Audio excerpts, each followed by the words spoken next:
اعوذ باللہ من الشیطان الرجیم بسم اللہ الرحمن الرحیم رب یسر ولا تعسر وتمم بالخیر انک علی کل شیء قدیر۔ سامعین محترم، ہم بات کر رہے تھے نہج البلاغہ کے اندر اس نورانی کلام کے اندر کہ جو نہ صرف ہماری دنیا بلکہ آخرت کے لیے بھی باعث نجات ہے۔ یہ وہ کلام ہے کہ اگر ہم اس کلام کو اپنی عملی زندگی میں لاگو کر لیں، اس کلام کو ہم اپنی عملی پریکٹیکل لائف میں اپلائی کر لیں تو اس دنیا میں بھی کامیاب ہیں اور آخرت میں بھی کامیاب ہیں۔ امام علی علیہ السلام کا ہر کلام، وہ خطبات کی شکل میں ہو، مکتوبات کی شکل میں ہو یا پھر کلمات قصار کی شکل میں ہو، تمام کا تمام کلام ہمارے لیے قرآن کے بعد مشعل راہ ہے۔ سب سے پہلے اسلام، قرآن، اور قرآن کے بعد جو کتاب کی جو در حقیقت تفسیر ہے، قرآن کی جو در حقیقت تفسیر ہے اسلام کی، ہمارے لیے مشعل راہ ہے، ہمارے لیے نمونہ عمل ہے۔ بس ضرورت اس بات کی ہے کہ ہم اس کلام کو اپنی عملی زندگی میں لاگو کریں۔ آج ہم کلمات قصار میں سے ایک نورانی کلمے کے اندر گفتگو کریں کہ جس کے اندر امام علی علیہ السلام اپنے ماننے والوں بلکہ پوری انسانیت کے لیے ایک درس دے رہے ہیں کہ اگر یہ کام آپ اپنی عملی زندگی میں کریں تو نہ صرف اس دنیا میں بلکہ آخرت میں بھی کامیاب ہو سکتے ہیں۔ امام علی علیہ السلام فرماتے ہیں من جرا فی عنان عمل اثر باجل، ہر وہ شخص کے جو آرزوؤں کی طرف بڑھتا ہے، یعنی جو خواہشات اس کے ذہن میں پیدا ہوتی ہیں، جو آرزوئیں اس کے ذہن میں آتی ہیں، وہ ان کی طرف دوڑتا ہے، ان کے پیچھے بھاگتا ہے، تو اس کا اختتام کیا ہوتا ہے؟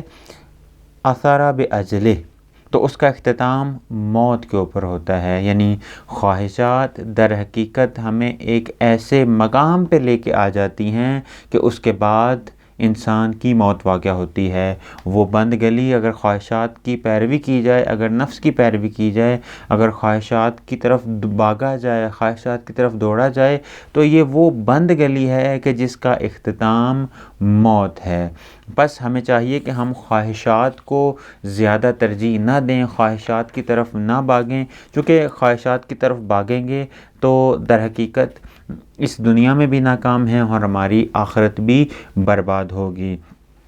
عمل کہتے ہیں ہر طرح کی آرزو کو جو انسان کے ذہن میں آئے۔ امام معصومین کے بارے میں بھی یہی کہا گیا ہے، یا منتہی الاعمال العاملین، یعنی آخری آرزو۔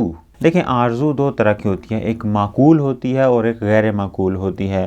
معقول آرزو وہ آرزو کہ جو انسان کو اس کے ہدف اصلی کی طرف لے کے جائے، اس کے مقصد کی طرف لے کے جائے، اور وہ آرزو جو نامعقول ہے بعض اوقات انسان کو غافل کر دیتی ہے، انسان کو سلا دیتی ہے، انسان کا ضمیر مار دیتی ہے۔ بس آرزو وہ سرکش گھوڑا ہے، اگر اس کو قابو نہ کیا جائے، خواہشات، نفس وہ بے قابو گھوڑا ہے کہ اگر اس کو قابو نہ کیا جائے انسان کو تباہی کی طرف لے کے چلا جاتا ہے۔ سامعین محترم، امیر المومنین علی ابن ابی طالب کے کلام کو اگر ہم مطالعہ کریں تو اس کے اندر یہی جو آرزوؤں کا طولانی ہونا ہے، اس کے بارے میں امام معصوم کچھ اس طرح سے گویا ہیں، العمل یفسد العمل، یعنی وہ آرزو، وہ نامعقول آرزو کہ جو انسان جس کی طرف بھاگتا ہے وہ کیا کر دیتی ہے؟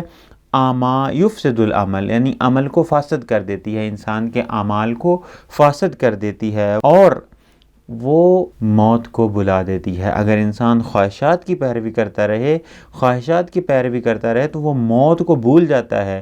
یہ درست ہے کہ اس کا انجام موت کے اوپر ہے، لیکن وہ موت سے غافل ہو جاتا ہے، اور جب انسان موت سے غافل ہو جائے تو اس کے دل سے خدا کا خوف نکل جاتا ہے، اس کے دل سے خدا کا وہ جلال نکل جاتا ہے، اس کے دل سے قیامت کا خوف نکل جاتا ہے، وہ قیامت کو بلا دیتا ہے، وہ فقط اور فقط خواہشات کو اپنا سب کچھ مانتا ہے۔ ایک اور حدیث کے اندر امام المتقین علی ابن ابی طالب فرماتے ہیں، العمل سلطان الشیاطین علی قلوب الغافلین۔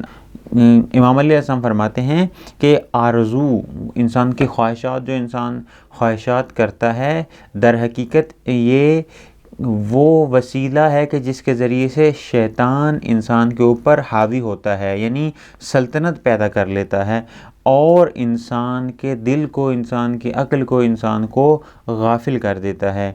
امام علی علیہ السلام سے ایک اور حدیث بھی مروی ہے، العمل کالسراب یغر من رآہ ویخلف من رجا۔ بس ہمیں چاہیے کہ ہم آرزوؤں کے پیچھے نہ بھاگیں، ہم آرزوؤں کی پیروی نہ کریں۔ ہاں، جو معقول آرزویں ہیں، جو معقول خواہشات ہیں، ان کو تکمیل کریں تاکہ وہ کسی اعلیٰ ہدف کی خاطر ہم ان کو استعمال کر سکیں۔ بس ہم بھی آرزوؤں کی طرف نہ بھاگیں، خواہشات کی پیروی نہ کریں تاکہ ہم موت سے غافل نہ ہوں اور موت کی یاد ہمارے ساتھ ہمیشہ ہمارے ساتھ رہے، کیونکہ اگر موت کو بھول جائے انسان تو پھر انسان خدا سے غافل ہو جاتا ہے۔ خداوند متعال ہمیں حقیقی معنی میں ائمہ کے اس کلام کی پیروی کر کے، معرفت حاصل کر کے اس کی پیروی کرنے کی توفیق عطا فرمائے۔ السلام علیکم ورحمۃ اللہ وبرکاتہ۔